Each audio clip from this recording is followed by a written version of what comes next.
إن الحمد لله نحمده ونستعينه ونستغفره ونعوذ بالله من شرور أنفسنا وسيئات أعمالنا. من يهده الله فلا مضل له ومن يضلل فلا هادي له. وأشهد أن لا إله إلا الله وحده لا شريك له، وأشهد أن محمدًا عبده ورسوله. يا أيها الذين آمنوا اتقوا الله حق تقاته ولا تموتن إلا وأنتم مسلمون. يا أيها الناس اتقوا ربكم الذي خلقكم من نفس واحدة وخلق منها زوجها وبث منهما رجالا كثيرا ونساء. واتقوا الله الذي تساءلون به والأرحام إن الله كان عليكم رقيبا. يا أيها الذين آمنوا اتقوا الله وقولوا قولا سديدا يصلح لكم أعمالكم ويغفر لكم ذنوبكم، ومن يطع الله ورسوله فقد فاز فوزا عظيما. أما بعد، فإن خير الحديث كتاب الله، وخير الهدي هدي محمد صلى الله عليه وسلم، وشر الأمور محدثاتها، وكل محدثة بدعة، وكل بدعة ضلالة، وكل ضلالة في النار. قال الله سبحانه وتعالى في كلامه المجيد والفرقان الحميد: أعوذ بالله السميع العليم من الشيطان الرجيم من همزه ونفخه ونفثه. بسم الله الرحمن الرحيم. فإذا جاءتهم الحسنة قالوا لنا هذه، وإن تصبهم سيئة يطيروا بموسى ومن معه، ألا إنما طائرهم عند الله ولكن أكثرهم لا يعلمون. وقال النبي صلى الله عليه وسلم: لا عدوى ولا تيرة ولا هامة ولا صفر. رب اشرح لي صدري ويسر لي أمري واحلل عقدة من لساني يفقهوا قولي. اللهم انفعني بما علمتني وعلمني ما ينفعني وزدني علما. تمام قسم کی تعریف، حمد و ثنا، عظمت و بڑائی اللہ وحدہ لا شریک لہ، خالق کائنات، مالک دو جہاں کے شایع نشان ہیں، جو ہم سب کا خالق، مالک، مربی اور پالنہار ہے. وہی مشکل کشا اور وہی حاجت روا ہے. بعدہ لا تعداد انگنت درود و سلام نازل ہو اللہ کے تمام نبیوں، رسولوں، پیغمبروں پر، خصوصاً آخری نبی رحمت للعالمین خاتم النبیین محمد رسول اللہ صلی اللہ علیہ وآلہ وسلم پر. اللهم صل على محمد وعلى آل محمد كما صليت على إبراهيم وعلى آل إبراهيم إنك حميد مجيد. اللهم بارك على محمد وعلى آل محمد كما باركت على إبراهيم وعلى آل إبراهيم إنك حميد مجيد.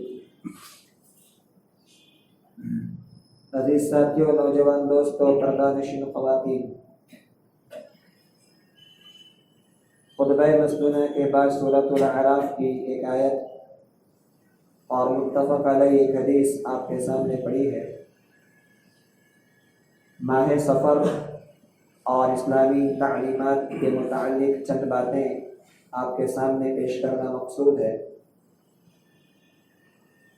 حضرات، یہ دین اسلام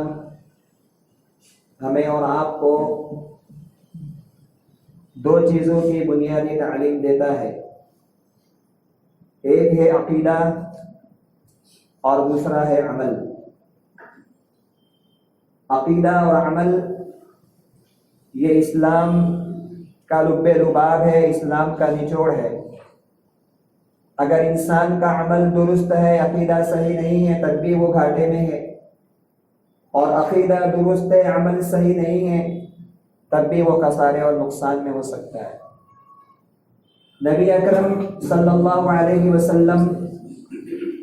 اپنی مکی زندگی کے 13 سال زیادہ تر اہل مکہ کے اندر پائے جانے والے باطل عقائد، باطل نظریات،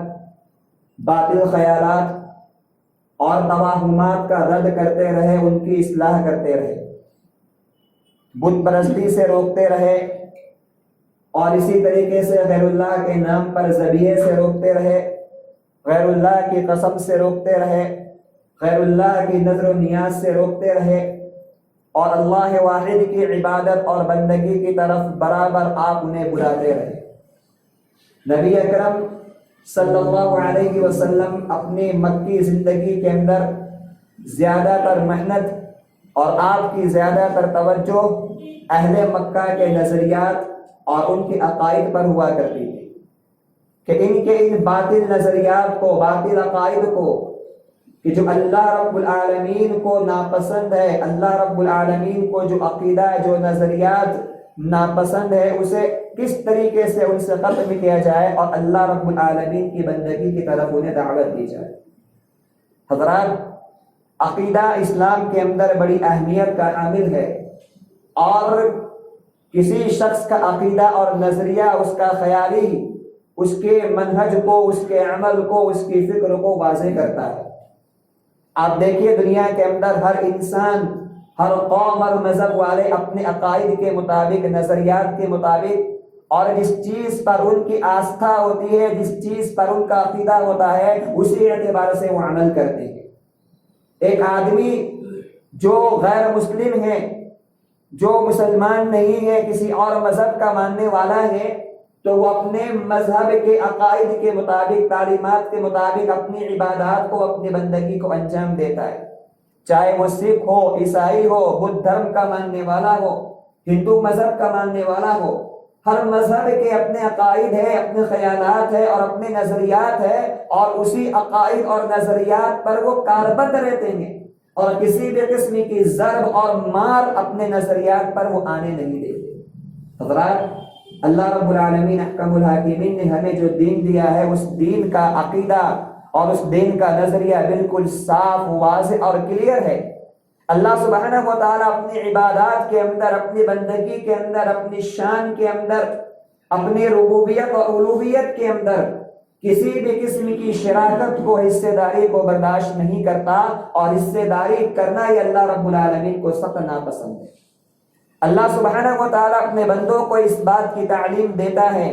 کہ نفع نقصان کا مالک اللہ سبحانہ و تعالیٰ ہے، اولاد دینے والا اللہ سبحانہ و تعالیٰ ہے، رزق اور روزی کا مالک اللہ سبحانہ و تعالیٰ ہے، مصائب اور مشکلات کو دور کرنے والا اللہ سبحانہ و تعالیٰ ہے، نزول بارش کا اختیار اللہ رب العالمین کے ہاتھ میں ہے، دن اور رات کے حالات کو بدلنا، معاشرے اور سماج کے حالات کو تبدیل کرنا، یہ اللہ سبحانہ و تعالیٰ کے اختیار اور اس کے ہاتھ کے اندر ہے۔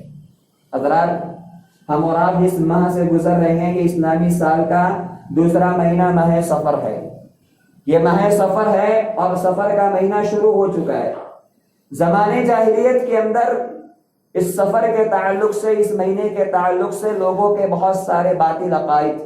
باطل نظریات، باطل توہمات اور باطل سوچیں پائی جاتی تھی۔ وہ اس مہینے کو اپنے لیے اور اپنے سماج کے لیے نحوست والا مہینہ شمار کرتے تھے، کہ یہ مہینہ بہت نحوست والا ہے، اس میں صرف مصائب آئیں گے، آلام آئے گی، تکالیف آئیں گے، خوشیاں ہمیں اس مہینے کے اندر نصیب نہیں ہوگی۔ اور اسی طریقے سے وہ اس مہینے کے اندر کسی بھی قسم کی کوئی خوشی کے کام کو، شادمانی کے کام کو، فرحت کے کام کو انجام نہیں دیتے تھے۔ خوشی کا کوئی کام، مطلب شادی بیاہ ہے یا اور دیگر جو خوشی اور مسرت کے کام ہو سکتے ہیں، وہ اس مہینے کے اندر اہل مکہ انجام نہیں دیتے تھے۔ اور اسی طریقے سے وہ اس مہینے کا نام سفر اس لیے پڑا ہے کیونکہ اس سے پہلے جو 3 مہینے گزرتے ہیں لگاتار، ذوالقعدہ، ذوالحجہ، محرم،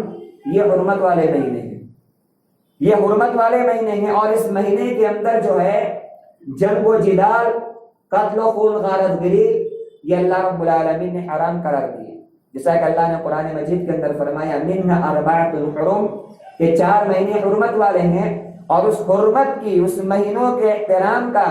تقاضا یہ ہے کہ اس مہینے کے اندر جنگ و جدال سے، گالی گلوچ سے، فتنہ اور فساد سے پرہیز کیا جائے، اور اہل عرب بھی اس کا اہتمام کرتے تھے. جب 3 مہینے گزرنے کے بعد سفر کا مہینہ آتا تھا تو چونکہ اس مہینے کے اندر جنگ و جدال زیادہ ہوتی، لڑائیاں زیادہ ہوتی، مار کاٹ زیادہ ہوتی، اور لوگ اپنے گھروں کو خالی کر دیا کرتے تھے، اس لیے وہ اس مہینے کو نحوست والا مہینہ قرار دیتے تھے کہ اب ہمارے اوپر آفتیں آنے والی ہے، مصیبتیں آنے والی ہے، جنگ و جدال ہوگا، خون ریزیاں ہوگی، مار پیٹ ہوگی. اس وجہ سے ہمارے لیے یہ مہینہ جو ہے وہ اچھا مہینہ نہیں ہے،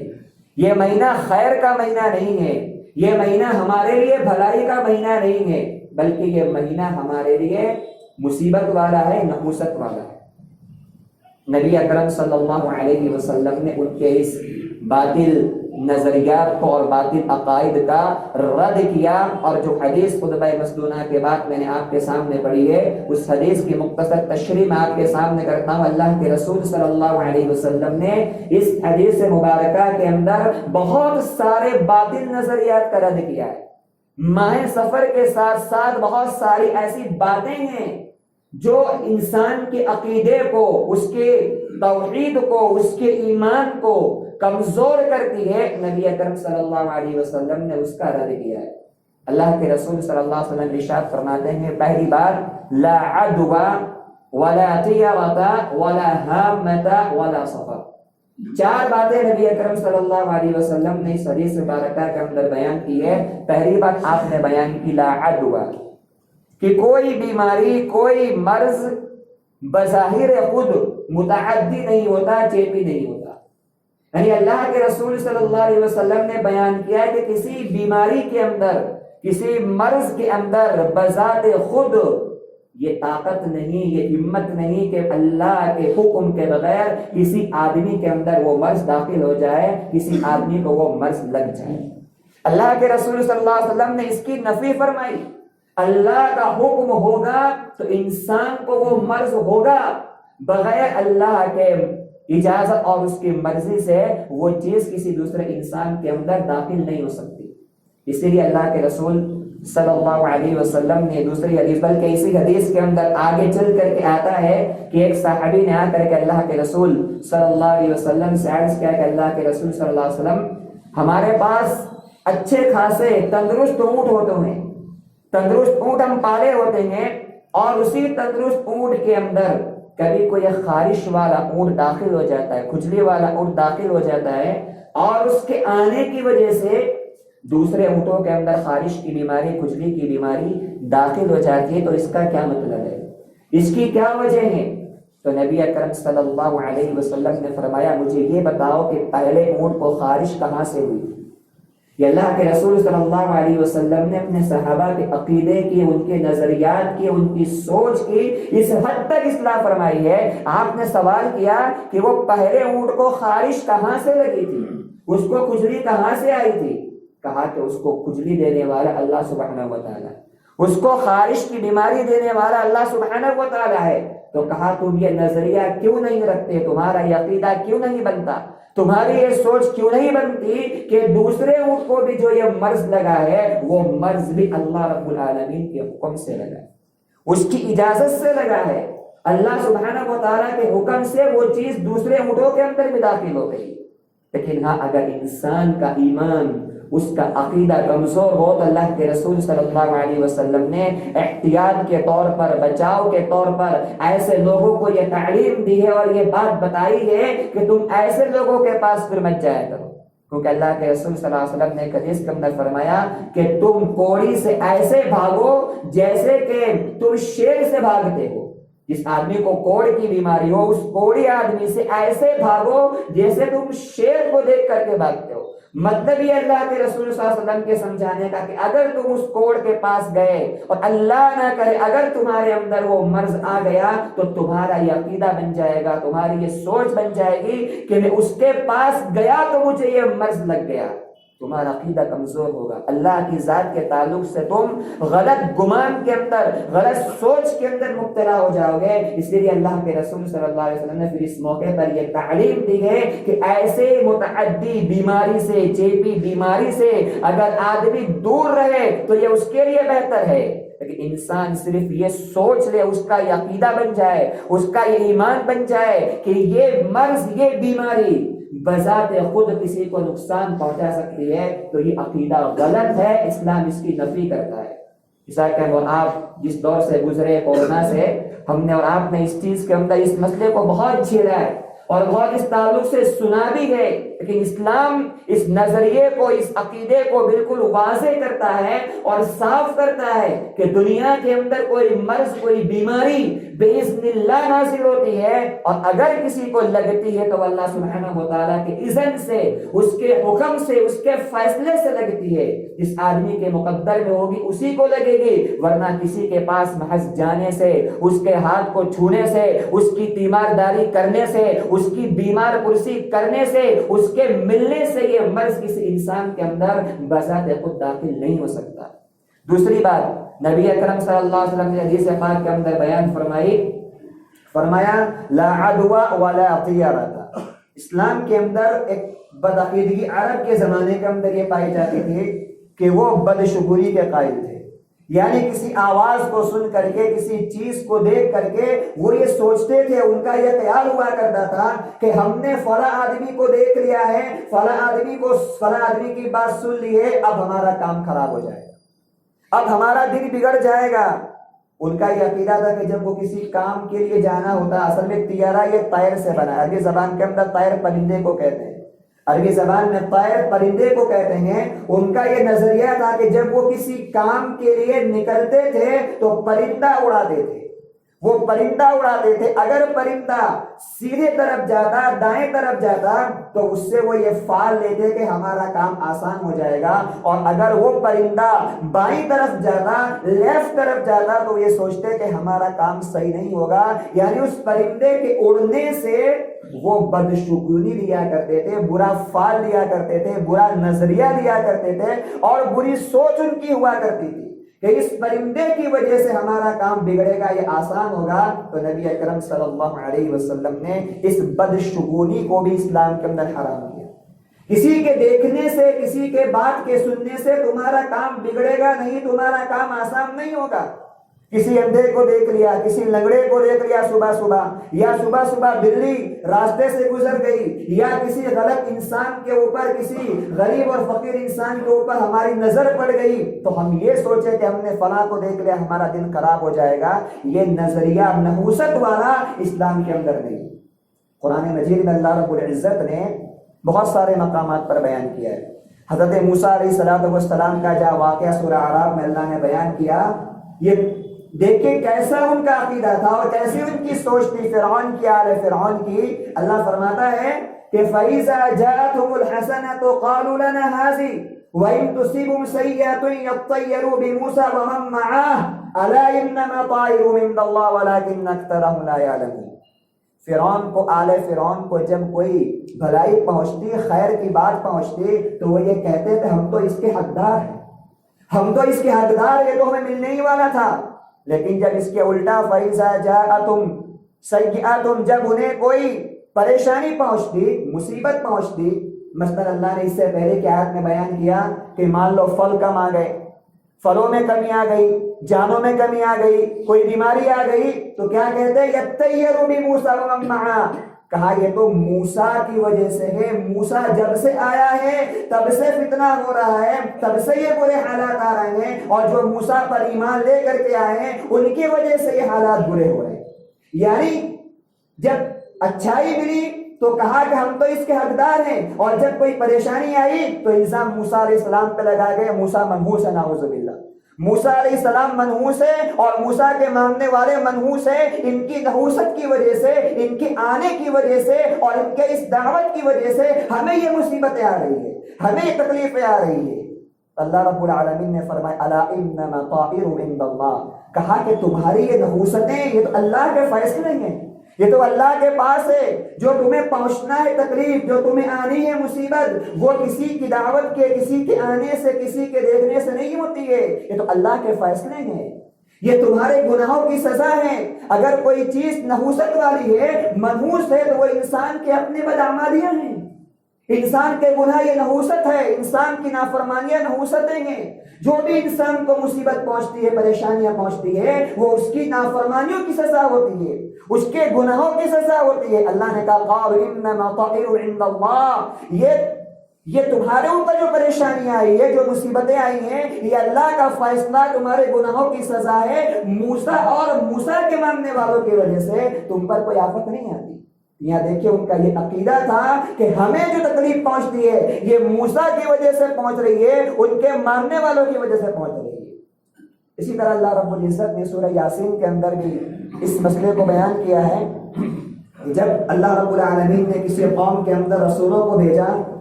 پیغمبروں کو بھیجا، تو اس پیغمبروں کے آنے کی وجہ سے وہ قحط کے اندر آ گئے، پریشانی کے اندر آ گئے، پھل کم ہو گئے، بارش ہونا کم ہو گئی، مصیبتیں زیادہ ہو گئی، تو کیا کہا؟ قالوا انا تطیرنا بکم لئن لم تنتهوا لنرجمنکم وليمسنکم منا عذاب علیم قالوا طائرکم معکم۔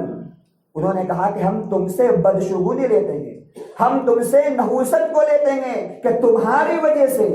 تمہارے آنے کی وجہ سے، تمہاری دعوت کی وجہ سے ہمیں یہ مصیبتیں پہنچ رہی ہے، تم باز نہیں آؤ گے، نہیں چھوڑو گے، لنرجمنکم، پتھر سے مار کر تمہیں ختم کر دیں گے، وَلَيَمَسَّنَّكُم مِّنَّا عَذَابٌ أَلِيمٌ، اور تمہیں دردناک عذاب دیں گے۔ اللہ نے کہا قَالُوا طَائِرُكُم مَّعَكُمْ، یہاں بھی اللہ نے یہ بات بیان کی کہ تمہاری نحوست، تمہاری بدشگونی تمہارے ساتھ چمٹی ہوئی ہے، لگی ہوئی ہے، تمہیں جو برے دن دیکھنے وہ تمہارے ساتھ لگے ہوئے ہیں، چمٹے ہوئے ہیں، وہ تمہیں دیکھنے ہی پڑیں گے۔ کسی کے آنے سے، کسی کے جانے سے، کسی کے سننے سے یا کسی بری چیز کو دیکھنے کی وجہ سے تمہارے حالات نہیں بگڑتے، کسی بری چیز کو دیکھنے سے یا سننے سے تمہارے حالات نہیں بگڑتے، یہ حالات جو بگڑتے ہیں یہ تمہارے ساتھ چمٹے ہوئے تمہارے گناہ ہیں، یہ تمہارے ساتھ لگے ہوئے تمہاری بدعقیدگیاں ہیں، یہ تمہارے ساتھ چمٹے ہوئے تمہاری وہ معصیت کے کام ہیں جس کی وجہ سے اللہ رب العالمین نے تمہارے اوپر ان مصیبتوں کو نازل کیا۔ تو اللہ کے رسول صلی اللہ علیہ وسلم نے اس حدیث کے دوسرے نقطے کے اندر واقعہ اسلام کے اندر بدشگونی، بری سوچ اور برا خیال اسلام کا کوئی عقیدہ نہیں ہے، بلکہ اللہ قرآن میں تو یہ کہتا ہے کہ بھلائی اور خیر جب اللہ نازل فرمائے اسے کوئی روکنے والا نہیں۔ چنانچہ اللہ رب العالمین نے قرآن مجید کے اندر فرمایا ما یفتح اللہ للناس من رحمت فلا ممسک لها وما یمسک فلا مرسل له من بعد وهو العزیز الحکیم۔ اللہ لوگوں کے لیے خیر کا، بھلائی کا جو دروازہ کھول دے اسے روکنے والا کوئی نہیں، اور جس کے لیے اللہ روک لے اس کے لیے جاری کرنے والا کوئی نہیں۔ کتنا صاف عقیدہ اللہ نے بیان کیا، جو خیر کا دروازہ اللہ کھول دے اسے روکنے والا کوئی نہیں، اور جس کے لیے اللہ خیر کے دروازے کو، بھلائی کے دروازے کو روک لے فلا مرسل له من بعد، اللہ کے بعد اس خیر کے دروازے کو اس کے لیے کھولنے والا، جاری کرنے والا کوئی نہیں۔ وَهُوَ الْعَزِيزُ الْحَكِيمُ، اللہ غالب حکمت والا ہے۔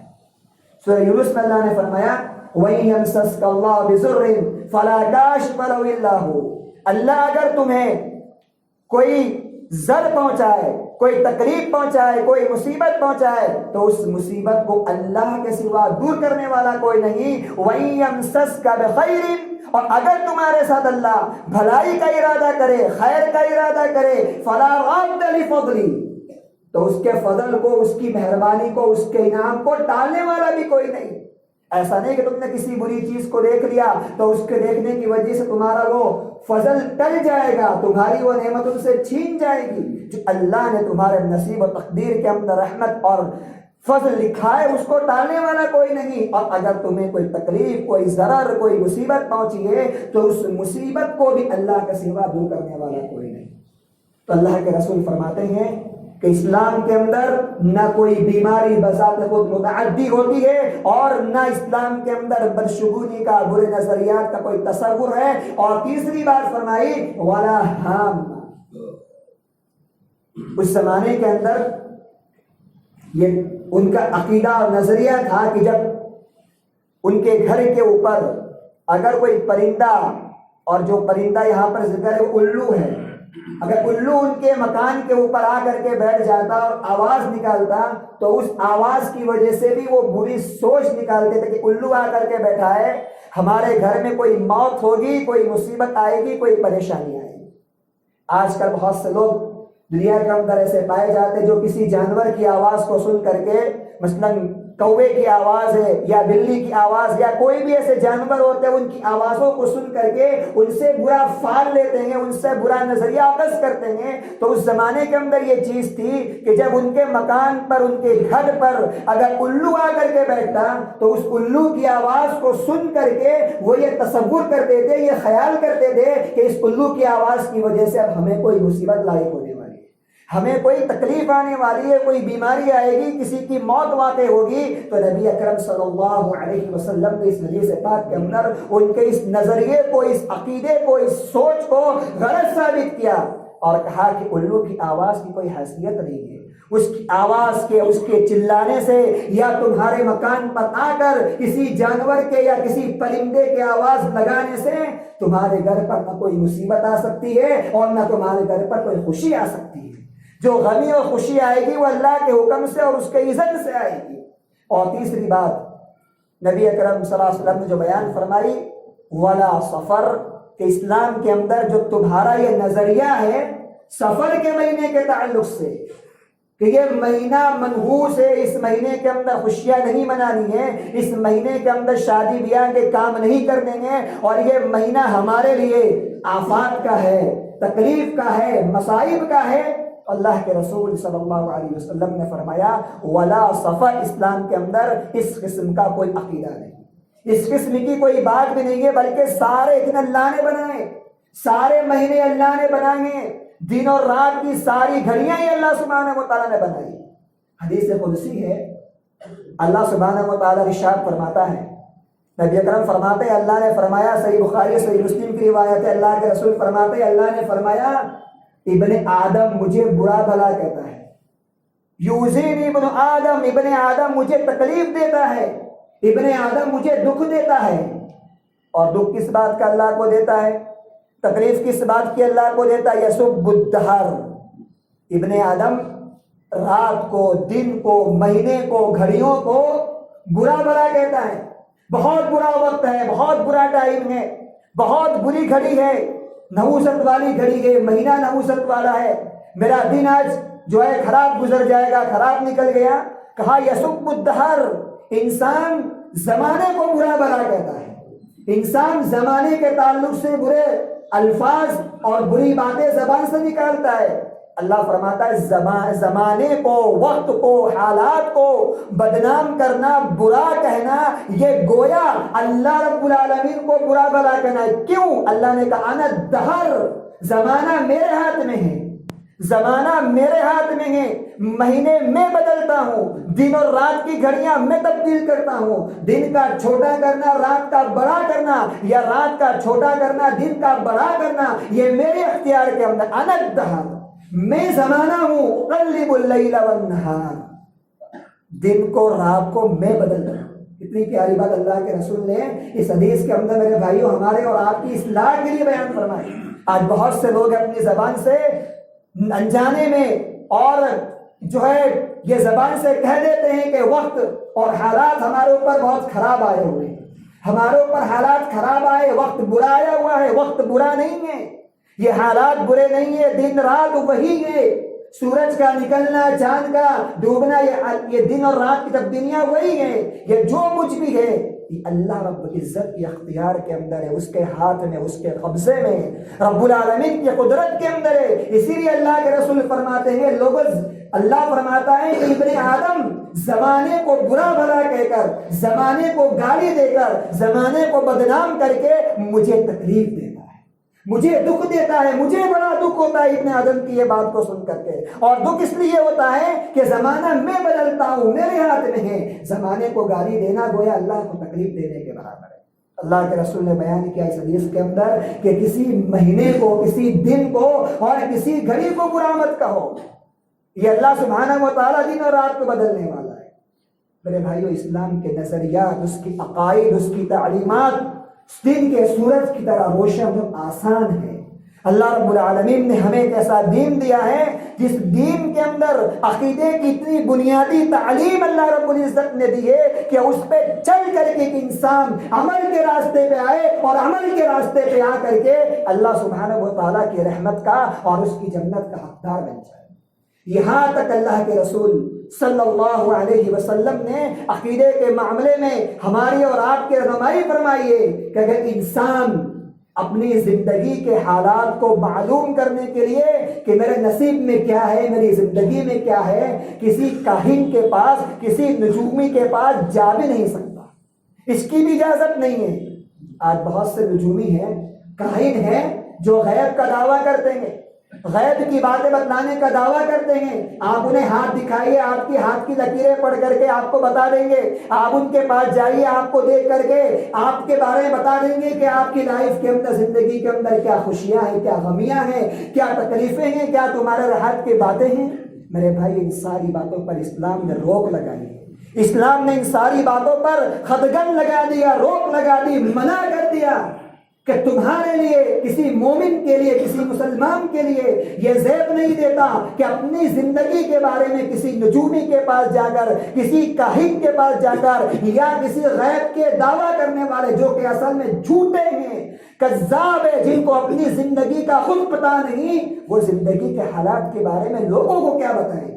آپ نے فرمایا بنعت عرافا فسألہ، جو آدمی کسی نجومی کے پاس، کاہن کے پاس، غیب کی باتیں بتلانے والے کے پاس جا کر کے سوال بھی کر دے،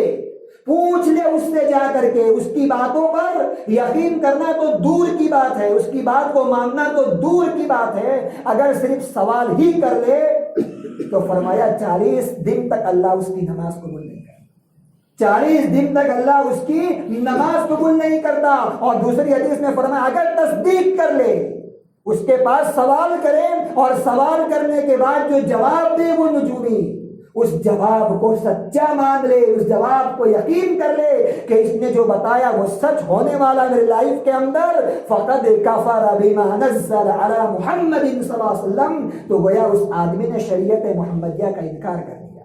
اس تک تو وعید اللہ کے رسول صلی اللہ علیہ وسلم نے بیان کی، اگر کوئی آدمی اس کی تصدیق کر دے، اس کی بات کو سچا مان لے، تو کہا وہ دین سے نکل گیا. فقط کفر بما نزل علی محمد،